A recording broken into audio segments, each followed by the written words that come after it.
जड़ी बूटी रूपी कथाएं हृदय रूपी कड़ाहे में ऐसा खौलाओ और जब समय आ जाए तब गुरु प्रदत्त उस वस्तु को डालो।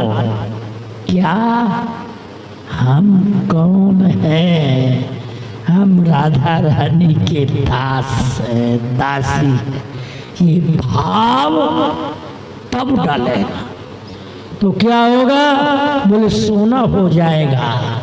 ज्ञान अग्नि तन ओट करी मैन मुलम्मा जारी दिव्य बिहार न दास कस लीनी सांचे ढाल। सार सुनेंगे तो उसका प्रभाव क्या होगा?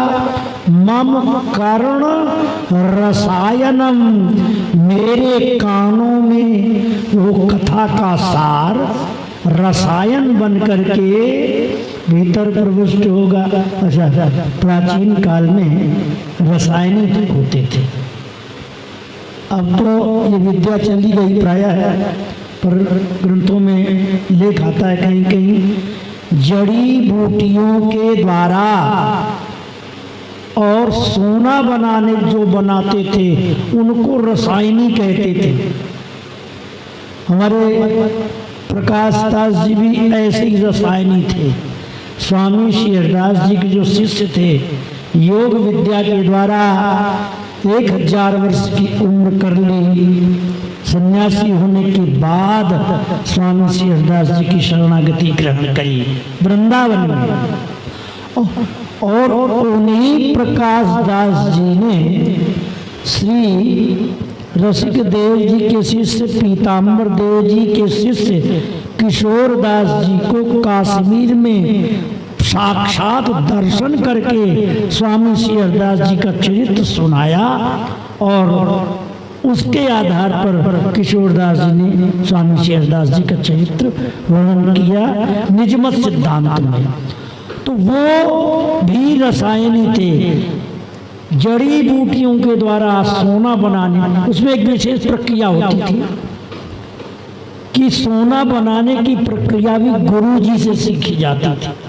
गुरु जी कोई किस समय पे, कितने घड़ी में, कितने मिनट में, किस समय पर वो गुरु प्रदत्त वस्तु डाली जाए ताकि वो जड़ी बूटी से सोना बन जाए। समय स्थिति सब होती थी, अकेले कोई नहीं कर पाता था। तो इसका मतलब क्या है?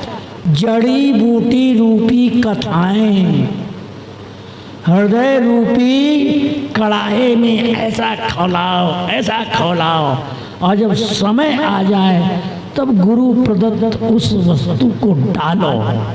क्या हम कौन है?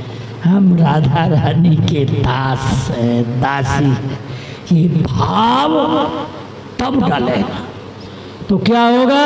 बोले सोना हो जाएगा।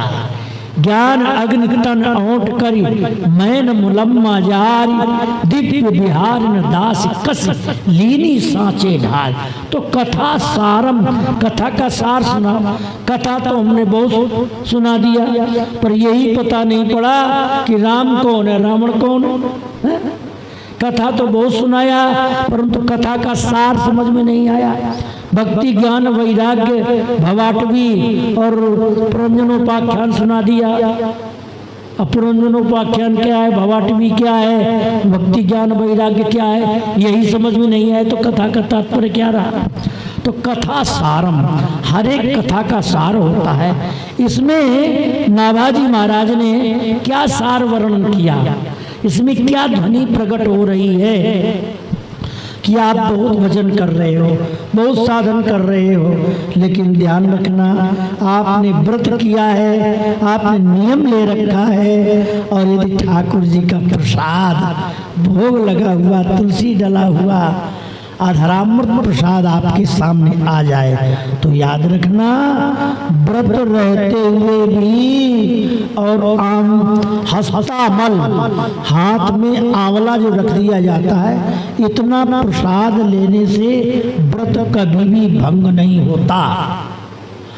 और यदि आप कोई भी व्रत रह रहे हो, चाहे द्वादशी व्रत हो, चाहे एकादशी हो, कुछ भी हो, और आपके हाथ में ठाकुर जी का, बांके बिहारी का, राधा वल्लभ जी का, जगन्नाथ जी का कोई प्रसाद अचानक आ जाए तो आप प्रेम से, श्रद्धा से ले लीजिए। और ऐसा नहीं कहना अरे ये तो अन्न है, प्रसाद को अन्न कहना